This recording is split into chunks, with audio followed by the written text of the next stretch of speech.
সাইদি সাহেবকে আপনি যদি সাইদি সাহেবের মামলাটা একটু বিবেচনা করেন তাহলে আপনি অবাক হয়ে যাবেন। এটা নিয়ে আলোচনা কেউ করেন, আমি খুব কষ্ট পাই। যারা তাকে ভালোবাসে, যারা তাকে ওন করে, যারা আদর্শ প্রচার করছে, তাদের মধ্যে এটা নিয়ে কোনো গবেষণা নেই। অথচ প্রত্যেকটি কোর্টের সামনে থেকে গিয়ে ইন্ডিয়া পাওয়া যায়। তাহলে বুঝতে হবে এই ট্রাইব্যুনালটা কে পরিচালনা করেছে, কার স্বার্থ হাসিল করার জন্য, বড় বড় ইসলামিক স্কলারকে হত্যা করার জন্য কে ষড়যন্ত্র করে। 195 জন যুদ্ধ অপরাধী তালিকা করা হয়েছিল। পরবর্তী সিমলা চুক্তি এবং দিল্লি চুক্তির মাধ্যমে তাদেরকে পাকিস্তানের কাছে হ্যান্ড ওভার করা হয়েছে, বলেছে পাকিস্তান বিচার করবে। কেউ নিজের রাষ্ট্রের আসামিদেরকে নিজে বিচার করে না, কিন্তু ভারতের সুবিধাতে ইসলামকে কখনো আপনি জোর করে, ক্ষমতা দিয়ে, শক্তি দিয়ে শেষ করতে পারবেন না। কারণ যারা যে মানুষ বলে যে মূল্যে শহীদ বাঁচলে গাজী, তাদেরকে আপনি কি ভয় দেখায় শেষ করবেন? গাজাকে পেরেছে, গাজার প্রত্যেকটা। আপনি একজন আইনজীবী এবং সেজন্যই আসলে লোভ সামলাতে পারছি না। একটা বিষয় নিয়ে আমার ব্যক্তিগতভাবে জানার বেশ ইচ্ছা। দেলাওয়ার হোসেন সাইদি সাহেব অত্যন্ত জনপ্রিয় একজন মানুষ। ওনাকে যখন শুরুর দিকে বলা হলো যে যুদ্ধাপরাধী, পরবর্তীতে তার মামলাটাকে নিয়ে যাওয়া হলো মানবতা বিরোধী অপরাধ, এবং সেই মামলার রায়ে তাকে যাবজ্জীবন কারাদণ্ড দেওয়া হলো এবং পরবর্তীতে তিনি কারাগারেই মারা গেলেন। এই মামলার বিষয়ে আপনার কাছ থেকে একটু শুনতে চাই যে মানে আমরা আসলে এই মামলাটাকে আপনার মূল্যায়নটা কি, কোন কোন জায়গায় ওনাকে কি আসলে অপরাধী বলা যায় কিনা? আমার বিশ্বাস সাধারণ মানুষেরও এ ব্যাপারে অনেক প্রশ্ন আছে। দেখেন, আপনাকে অসংখ্য ধন্যবাদ, চমৎকার একটা প্রশ্ন করেছেন। দেলাওয়ার হোসেন সাইদি সাহেবকে কিন্তু আমি ছোটবেলা থেকে খুব পছন্দ করি। ওনার ওয়াজ শুনে শুনে কিন্তু আমরা বড় হয়েছি। দেলাওয়ার হোসেন সাইদি সাহেবকে যেভাবে হত্যা করা হয়েছে, এবং এটা একটা জুডিশিয়াল কিলিং, এবং ওনার বিরুদ্ধে আপনি যদি দেখেন, আমাদের আইনে অনেক চর্চা হচ্ছে নতুন বাংলাদেশে। আমাদের আইনে একটা ম্যাগজিম আছে যে 100 জন অপরাধী মুক্তি পাক, একজন নিরাপরাধের জন্য শাস্তির আওতায় না আসে। এটা হচ্ছে আমাদের আইনে একটা ইউনিভার্সাল ম্যাগজিম। এটা হচ্ছে ন্যায় বিচারের সবচেয়ে বড় শক্তি। এটা দেখেন, সাইদি সাহেবকে আপনি যদি সাইদি সাহেবের মামলাটা একটু বিবেচনা করেন তাহলে আপনি অবাক হয়ে যাবেন। এটা নিয়ে আলোচনা কেউ করেন, আমি খুব কষ্ট পাই। যারা তাকে ভালোবাসে, যারা তাকে ওন করে, যারা আদর্শ প্রচার করছে, তাদের মধ্যে এটা নিয়ে কোনো গবেষণা নেই। অথচ প্রত্যেকটা যাদেরকে গত আমলে জুডিশিয়াল কিলিং হত্যা করা হয়েছে, প্রত্যেকটা নিয়ে আলোচনা করার প্রয়োজন ছিল।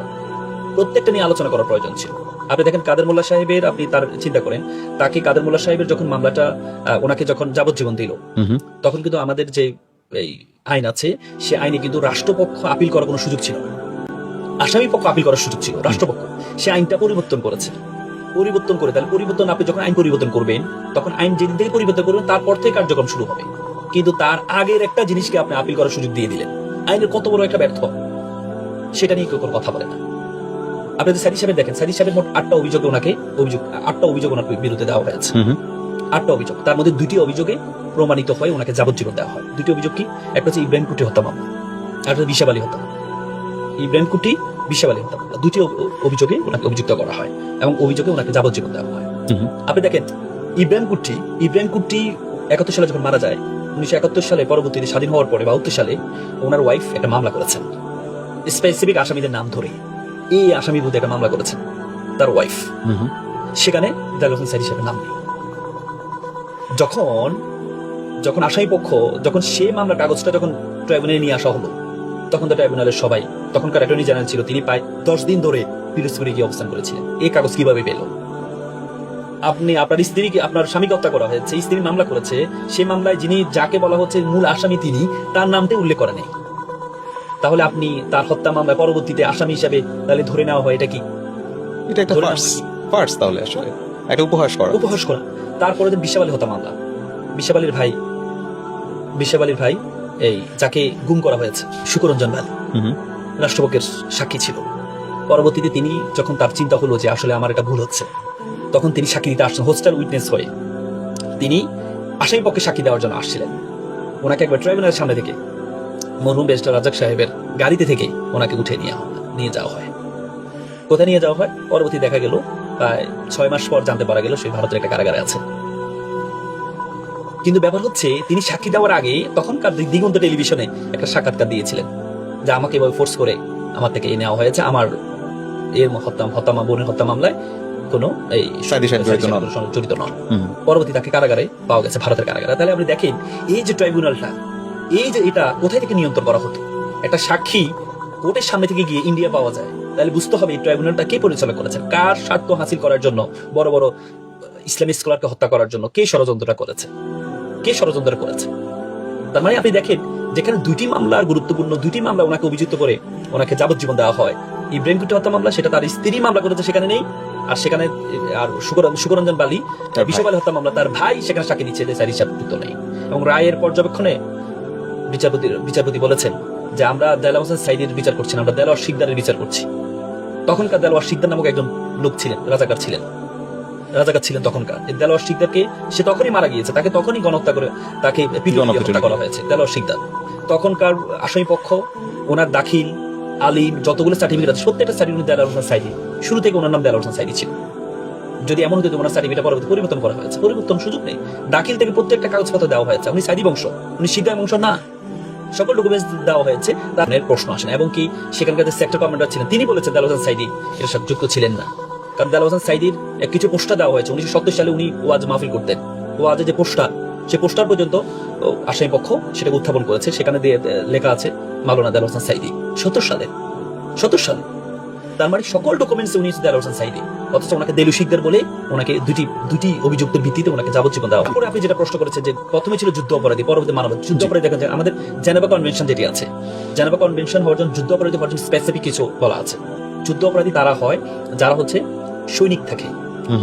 যেমন ইরান ইসরায়েল যুদ্ধে সৈনিকরা যদি সাধারণ কোনো নাগরিক হসপিটালের উপর আক্রমণ করে, কেউ আত্মসমর্পণ করলো, তাকে হুট করে গুলি করে হত্যা করলো, কোন সাধারণ সিভিলিয়ান উপর আক্রমণ করে, এটি হয় যুদ্ধ অপরাধী। মানে যেটা এখন ইসরায়েল এখন গাজার সাথে করছে সেটাকে বলা যায়। যদি সৈন্য কোনো ধরনের অপরাধ করে 195 জন যুদ্ধ অপরাধী তালিকা করা হয়েছিল। পরবর্তী সিমলা চুক্তি এবং দিল্লি চুক্তির মাধ্যমে তাদেরকে পাকিস্তানের কাছে হ্যান্ড ওভার করা হয়েছে, বলেছে পাকিস্তান বিচার করবে। কেউ নিজের রাষ্ট্রের আসামিদেরকে নিজে বিচার করে না, কিন্তু ভারতের সুবিধার্থে, কারণ যখন আমাদের সাথে যুদ্ধ চলছে তখন ভারতের একটা অংশ, যেটা আপনার জম্মু কাশ্মীরের একটা অংশ পাকিস্তান দখল করে নেয়। তো পাকিস্তান বলেছে যে তোমরা যদি আমাদের এদেরকে না ফেরত দাও তাহলে তোমাদের ওই জায়গাটা আমরা তোমাদের কাজ দিব না। তখন ভারতের স্বার্থে সিমলা চুক্তি এবং দিল্লি চুক্তির মাধ্যমে আমাদের 195 যে 92,000 সৈন্য বলে আত্মসমর্পণ করেছে, আমরা বলি না 92,000 মধ্যে কিন্তু সবাই কিন্তু শূন্য না, সৈন্য ছিল মাত্র 50 থেকে 55,000। আর বাকিরা যারা ধরেন পাকিস্তানের অনেক কর্মকর্তা, সরকারি কর্মকর্তা যারা চাকরি করতো আমাদের বাংলাদেশে, আবার বাংলাদেশে অনেক কর্মকর্তা চাকরি করতো কোথায়? পাকিস্তান চাকরি, তারা তো আটকে গিয়েছে। এই যে 90,000 সবাইকে পরে হ্যান্ড ওভার করা হয়েছে। 195 জন যে যুদ্ধ অপরাধী ছিল তাদেরকে হ্যান্ড ওভার করা হয়েছে। এবং 1972 সালে তাদেরকে তো আমরা হ্যান্ড ওভার করে দিলাম। 1972 কোলাবোরেশন অ্যাক্ট করেছিল, যারা সহযোগী ছিল তাদেরও একটা তালিকা করে তাদের জন্য ট্রাইব্যুনাল গঠন করা হয়েছে। যে খন্দকার মাহবুব সাহেব, যিনি পরবর্তী সাইদি সাহেবের আইনজীবী ছিলেন, উনি কিন্তু তখনকার ট্রাইব্যুনালের প্রসিকিউটর ছিলেন, চিফ প্রসিকিউটর ছিলেন তিনি। ট্রাইব্যুনাল করা হয়েছে, ট্রাইব্যুনাল করে কোলাবোরেশন অ্যাক্ট করা হয়েছে, ট্রাইব্যুনাল করা হয়েছে, বিচার হয়েছে। বিচারের মধ্যে যে তালিকা হয়েছিল তখন, সে তালিকার মধ্যে এই যে যাদেরকে এবার ফাঁসি দেওয়া হয়েছে তাদের একজনের নাম ছিল না। তার মানে কি বঙ্গবন্ধু নিজে ভুল করেছেন? তালিকা করতে ভুল করেছেন উনি ভুল করেছেন না, একজনের নামও কিন্তু ছিল না। তাহলে সেই কোলাবোরেশন অ্যাক্টের পরবর্তীতে শেখ মুজিবুর রহমান সাহেব একটা ইনক্লুসিভ একটা রাষ্ট্র পরিচালনা করার জন্য সকলকে ক্ষমা করে দিলেন, সাধারণ ক্ষমা করে দিলেন। তার মানে যে জিনিসটা একবার বিচার হয়ে গেছে, আমাদের সিআরপিসি ফৌজদার কার্যবিধি বলা আছে, কোনো কিছু যদি একবার বিচার হয়ে যায় সেটা নিয়ে আবার নতুন করে সেটা একই অপরাধে দুইবার বিচার করার সুযোগ নেই। এটা কি বলে, ডাবল অফ জিউপার্ডি বলে। একই অপরাধে আপনি দুইবার বিচার করার সুযোগ নেই। তাহলে যিনি সাধারণ ক্ষমা করে দিলেন, কোলাবোরেশন অ্যাক্টের মাধ্যমে আইন করে ট্রাইব্যুনাল করে বিচার করলেন, পরে আবার আপনি এত বছর পরে নতুন করে আবার বিচার শুরু করলেন, তাহলে সেটা কি উদ্দেশ্য করেছেন সেটি তো দৃশ্যমান হয়। রাসেল ভাই, ওই সময় 1971 সালের সময় যতটুকু আমরা জানি যে দেলোয়ার হোসেন সাইদি উনি জামাতের রাজনীতি করতেন না, পরবর্তীতে উনি জামাতের সাথে একসাথে রাজনীতি করা শুরু করেন। আপনার কি মনে হয় যে রাজনীতি যদি দেলোয়ার হোসেন সাইদি সাহেব জামাতের রাজনীতি না করতেন তাহলে উনার এই ধরনের কোনো সিচুয়েশন উনি পড়তে হতো না? কারণ আমরা আপনার নির্বাচনী বিষয় দেখেন, আমরা সবসময় আমাদের নিজের স্বার্থ চিন্তা করে কাজগুলো করি। কেমন কাজগুলো করি?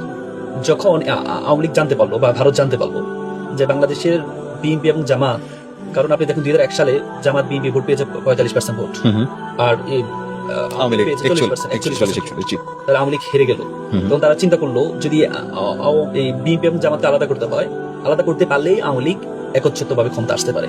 সেই জন্য তখন কি করতে হবে, তারা চিন্তা করেছে যে শেষ করে দিবে, যেটা ইসরায়েল চিন্তা সবসময়, যে মেরে ফেললে সব শেষ হয়ে যাবে, এই গাজা আক্রমণ করলে সব শেষ হয়ে যাবে। কি শেষ হয়েছে?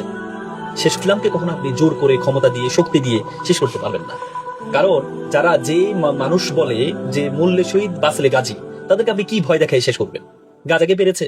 গাজার প্রত্যেকটা শিশু